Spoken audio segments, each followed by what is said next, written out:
It is now my pleasure to welcome the Social Justice Coordinator at the Granite Peak UU, Miriel Manning.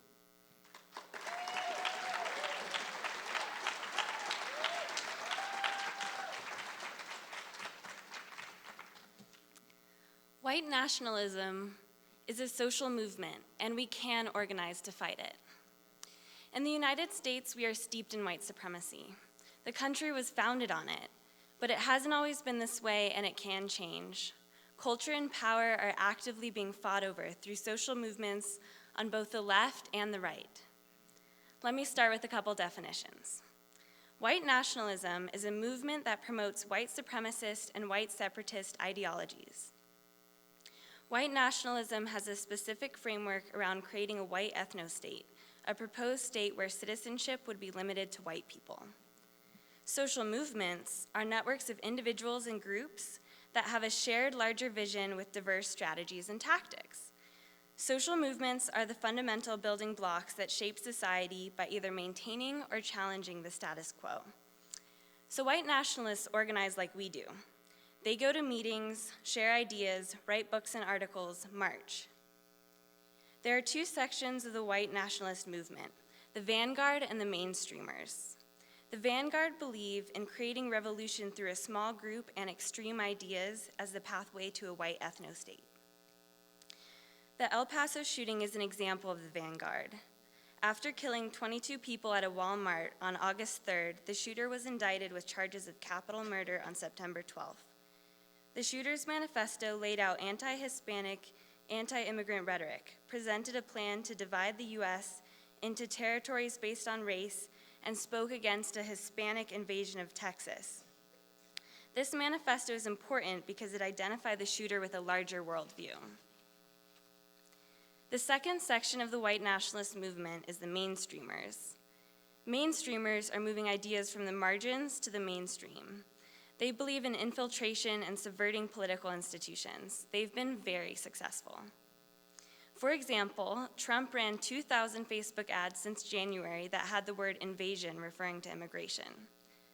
Trump used terms like killer, invasion, animal, predator, alien, and criminal, referring to immigration over 500 times at rallies. By the end of 2018, the number of hate groups was the highest that it's been in 2 decades. But it's not just Trump. Let's be real, Trump isn't a movement person. He doesn't go to meetings or organize. So who is? The Nativist Movement is an example of mainstreamers, which has been led primarily by a white nationalist named John Tanton. John Tanton's network of anti-immigrant groups is made up of 13 organizations, including the Federation for American Immigration Reform, or FAIR, the Center for Immigration Studies, CIS, and Numbers USA. The first two, Southern Poverty Law Center classifies as hate groups. They have ties into the White House and the Republican Party. There are over 20 people in the administration that have worked in the Tanton network. They use the same rhetoric, like invasion.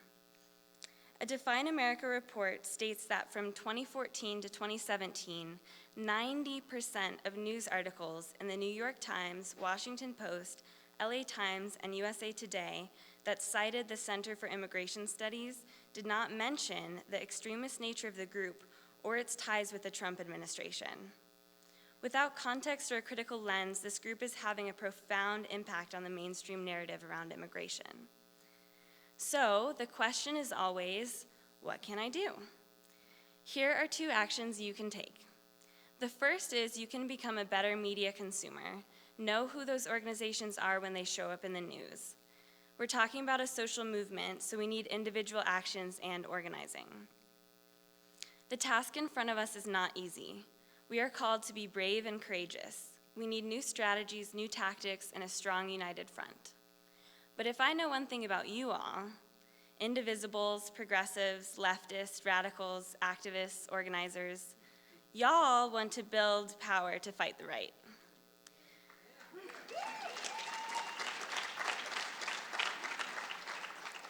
So the second thing you can do is organize a meeting in your own group to better understand white nationalism. Then we can challenge the very core of this social movement, its ideology. Challenging white nationalism means fighting for climate justice, trans liberation, economic equity, racial justice, indigenous rights, anti-capitalism. Our struggles are interconnected. So we should organize, and if we organize, we can win. Thank you.